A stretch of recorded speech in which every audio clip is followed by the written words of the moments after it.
Hey, what is up guys? It is your boy Speed here, and today we're going to be looking at a match between Team Secret and OG, two of the best teams in the world, if not the two best teams in the world.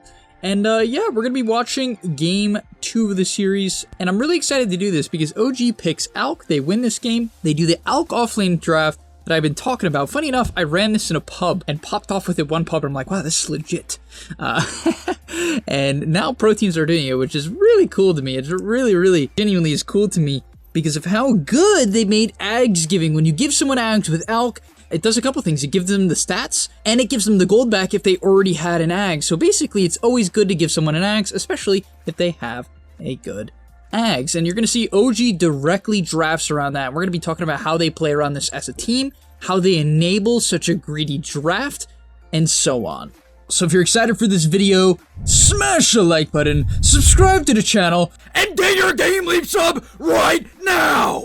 Alright, let's get into the video. So the first main pick that comes into this Alk draft is the Lion. The Lion is just such a good laner with Alk, but I just think I discussed this in the laning video, so I'm not going to do it again today. Then the second half to this is the Gyrocopter. You guys all know that Gyro carry is one of the only carries in all of Dota to rush Ags. There's not a lot of them. I would say maybe Troll can, maybe Ricky, but that got nerfed super hard, maybe Slark, maybe Monkey King, and Gyro, I would say, is probably one of the most outstanding ones out of all of them. And you can see OG picks up this Gyrocopter. So a really fascinating pick here. The Ags is just so good on Gyro, as the hero needs the survivability, but also can lack the scaling, and the Ags provides exactly that. Now, the first play that I really like is how they approach this this rune. I just think it's a really cool concept for you guys to understand and try to apply to your games, which is whenever you're going for the rune fight, it's right, you're going for that first blood, make sure you go as 4 or 5 heroes. I'm honestly under the impression at this point that because Dota starts in the night, that you need to smash the like button and subscribe. Okay, but no, because it starts in the night, what you need to do is you have to make sure that you go together, because if you don't, what happens? You just die, because the enemy team can wrap on you so easily during the nighttime, you can't really see anything. So instead, OG goes together here, they bump into Zai, they land the stun, they get down the acid, they put down the homing missile, basically they use all of their spells onto the Monkey King, and they pick up first blood. And that's what happens when you're playing Monkey King, and you go alone in the nighttime. Now, that's a very uncommon maneuver by OG, how they wrapped around the tier 1 like that. I can't say I've seen that one too much, but hey, that's the type of stuff that works. Now, let's first off talk about matchups and talking about kind of like how these lanes should play out so you guys can learn a little bit about lanes. First things first, we have the Ricky Invoker matchup. This tends to be a very even matchup. Not very much happens here. Ricky can't really kill Invoker until later on, and Invoker can't really kill Ricky because Ricky can just dodge away from any Invoker combo. Next up, we have Lion Alk against Warlock Slark, and I think this is a cool lane from Secret. Now, unfortunately, it lost, which makes it seem like it's probably kind of bad. But it's Warlock Slark. And, you know, the thing about this lane is Slark is a really good hero at trading. However, he just has sustain problems. So you pick Warlock and there you go. That's the whole concept there. And frankly, to me, it makes a lot of sense against Alkaline because Alkaline will rarely kill you from full to 0. They can if he takes stun at level 2 on Alk. More often than not, that's not really the case. They tend to like to take their Grievel's Greed at level 2, and therefore, overall, this is a solid, even lane as well. I don't expect much to happen here. And finally, last but not least, is what will likely be the most active lane of the game, which is the Gyro Treant against Monkey Rubik. Neither of these lanes have good defensive options, right? What I mean by that is like Slark, very mobile, right? Warlock heals him. Alkaline, they can disengage if they need to. Sure, they could die potentially, but this lane, you know, it's a very all-in lane. Gyro does a ton of damage, Treant does a ton of damage, Monkey does a lot of damage, Rubik does a fair amount of damage, and so this is one of those lanes where you expect a lot of aggression to come out and a lot of trading to go on. You can see here, even at level 2, they immediately are just going onto this Monkey King, just pressuring him in as hard as they possibly can, which eventually nets them a kill. So all in all, I kind of want to ask you guys, who do you think this favors? Like, when you look at the two drafts and you say, what do even lanes favor? Because I would say this is going to be a bit of a static early game. I don't expect too much action until later on. Who do you think that favors? I would say it favors OG quite heavily because they have an Alk draft. The next decision that I think is absolutely hilarious is that Seb actually TPs mid here at level 5 and shifts completely to the jungle. Clearly, he doesn't want to lane against Slark anymore. Slark is a hero that tends to come online from level 5 to level 6. 6 is the major Slark spike because, as I said, Slark has, what, a lot of sustain issues. When he hits level 6, well, there goes your sustain issues. You have no sustain issues. And so, yeah, the Alk just completely leaves. He says, okay, this lane is not for me anymore, and I'll simply give it to the Lion, right? Lion is a hero that can stay very far away, good attack range, good cast range, and Lion can sap his level 6 very early into the wave as well. So I'm a huge fan of Seb's decision here, and I think this is one of those things that people are like, Speed, how do I gain MMR? Like, what do I need to do? What do I need to understand?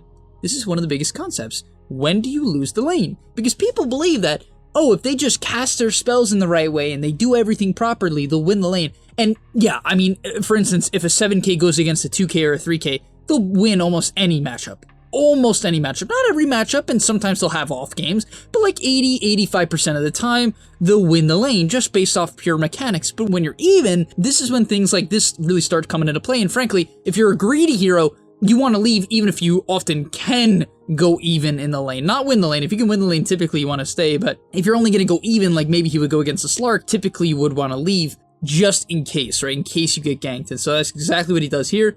He just completely leaves the lane. He goes to the jungle, and this is a great understanding of the Slark versus Alk matchup, and you guys have to be able to do this too. For instance, let's say you're playing Mars against Timber. You should go pretty aggressive at level 1. Then at level 3, you should slow things down. You should stop trading as much. Then when you're level 6, you can consider ganking him with your mid laner. But when you're level 4, level 5, you're going to either have to play under your tower or pull a lot, right? And I know that's a bit of a weird matchup. It's offlaner against offlaner. I'm just giving you an example of how you need to be able to think about things before the lane even gets to that point. Now, moving on to the 13-minute mark here, I want to talk about my next concept that I think you guys need to apply.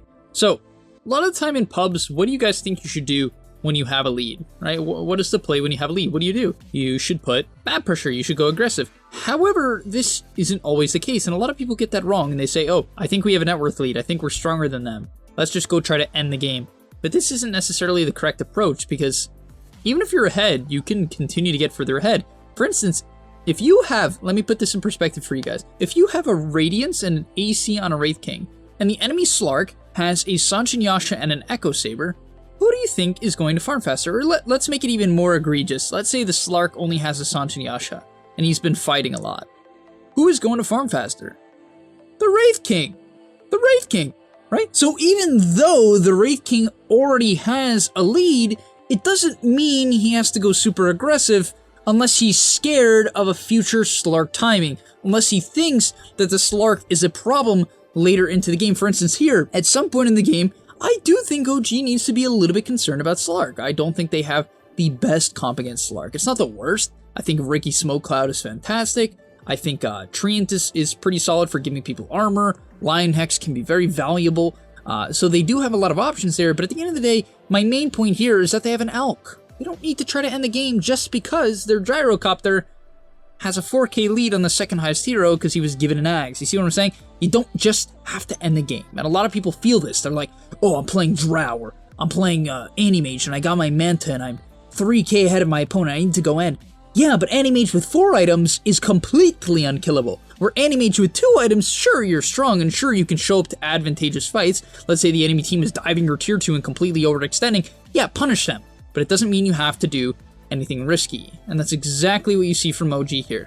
Nothing risky. Seb's hitting creeps. If we skip over to mid 1, mid 1's hitting ancient creeps. If we skip over to the Ricky, he's probably looking for a lane to farm. Sure, he's just smacking a neutral. They're not doing anything. And it's fine, because they're ahead. Secret doesn't feel like they can fight. Secret doesn't feel like they can set up a play. They're just chilling as well. And now, because of their really nice patience, Seb picks up his second Ags, hands it over to the Ricky, and now the Ricky has 1800 HP and an Aghanim Scepter with a Diffusal, well, almost a Diffusal, at 17 minutes. And this is where the game obviously is going to completely go in OG's favor. I mean, they have 2 Ags at this point on 2 of the best Ags cores in the game. Sure, Ricky's still, you know, it got nerfed, but it's still good. It still lets you increase the cast range and hit 2 targets, which is a big deal. The next concept I'd like to talk about is roshing and how to force the enemy team to fight you.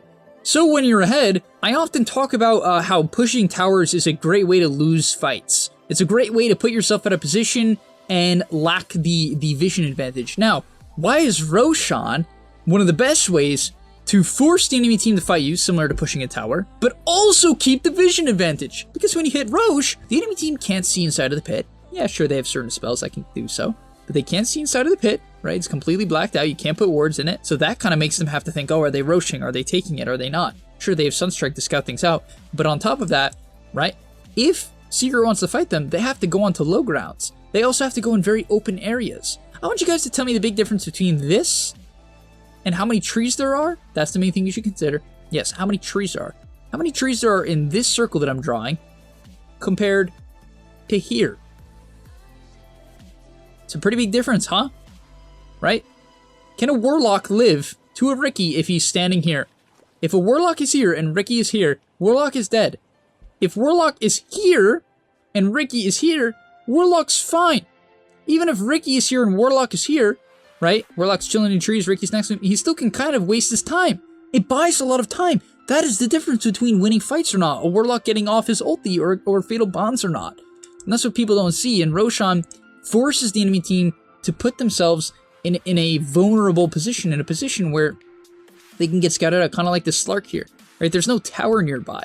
He can't retreat to a tower. He's not getting tower buffs or extra tower damage or, you know, anything. You don't get any of that. And so Secret understands this, so they don't even bother taking the fight. They feel so far behind that they completely just give it up to OG. They don't even try. Now, after quite a while of AFK Dota, we're finally going to see OG make their first move of the game at 20 minutes, which should go to show you guys something. Just because you win a fight doesn't mean you have to run down mid. Just because you're ahead doesn't mean you have to run down mid.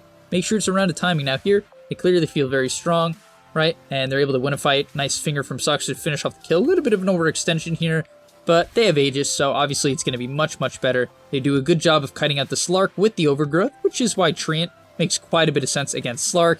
And Thompson is an absolute psychopath, which is why we all love watching this guy play. It's just, yeah, dude. He's just always diving. OG's always diving. You might be like, oh, Speed, I thought you said never to dive. But OG is constantly diving. The thing is, they know how to do it properly. They know their limits. They don't constantly run in. They kite out when they have to. They know every, like, they are so good to the point where they know, well, there's two reasons. It's the first one is they're so good to the point where they know when they have to kite out, right? They can keep track of basically every spell used. Not exactly, but like an approximation. They have that intuition to know like, oh, do I need to run away here? Can I keep going back in here? When's this guy's spell count up? When's Pounce up? Did he use Dark Pack? Did he use ulti? Like all these things they have to track. At the same time, they can do all that. On top of that, when they dive, they go in at the same time. There's communication. What happens when you go in first in a pub? It takes like 3 or 4 seconds to respawn. By that time, the person who initiated is already dead, and it's a 4v5. And that is going to be about the end of the video. We'll take a look at the last few fights of the game. But if you guys haven't already, consider subscribing to the GameLeap website. I'm going to be doing an analysis of another one of these games from this exact series. So if you like this video, you're going to love what I post over there. So if you haven't done that, go sign up down below right now. Now, let's get into the final fight of the game. Funny enough, the line actually ended up getting picked off, so it's off into a weird spot. But this is what I mean by they know how to kite out. This is why they're pros, guys. And if you aren't able to do this in your pubs, then you're not going to win as well. And you might be saying, oh, but Speed, what if my team runs in here? You still should back up. Now, let me explain. Monkey King is going to hop in, right? So they go in, the line gets picked off. Then Seb knows he has to kite out. Why? Because the line got picked off. And if they chase here, the enemy team is going to be able to kite out, right? Why would they be able to kite out? Because OG can't collapse on them at the same time. Heroes have different movement speeds. They have different speeds that they can jump into the fight. And when you are the team that is diving, if you aren't on the same page, you're going to jump at different times, and it's just gonna be too unsynergized. The reason why people often die in Dota is because people work together. They combine their spells. And so here you can see this is a good job from Secret to cold snap the Alk in the Monkey King ulti, but it's not enough. So they force Zai to chase, and this is exactly what I'm talking about. This is exactly what I'm talking about. When it comes to different pacings, the Monkey King is going in, but Warlock can't set up an upheaval here.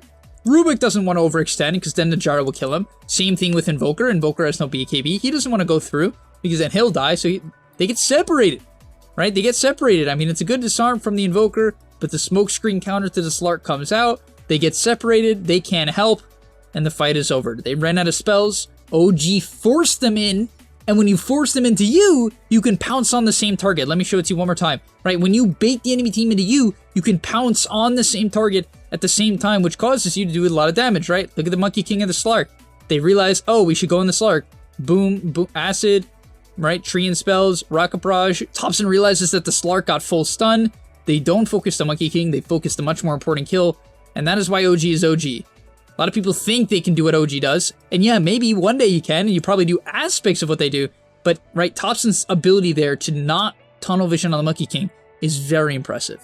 And now at the 30-minute mark, after waiting for Roshan to come up once again, Midwen will walk up onto the hill and finish this game out. They didn't rush it, even though they just want to fight and they were super far ahead. They waited for the next Roshan. They completely slow-played it, and this basically guarantees them the win. As long as Gyro has 2 lives, Secret just doesn't have enough in the tank, considering how far behind they are to burn him out. In fact, the Slark just straight up dies to Flat Cannon and a Ricky. So that's about all.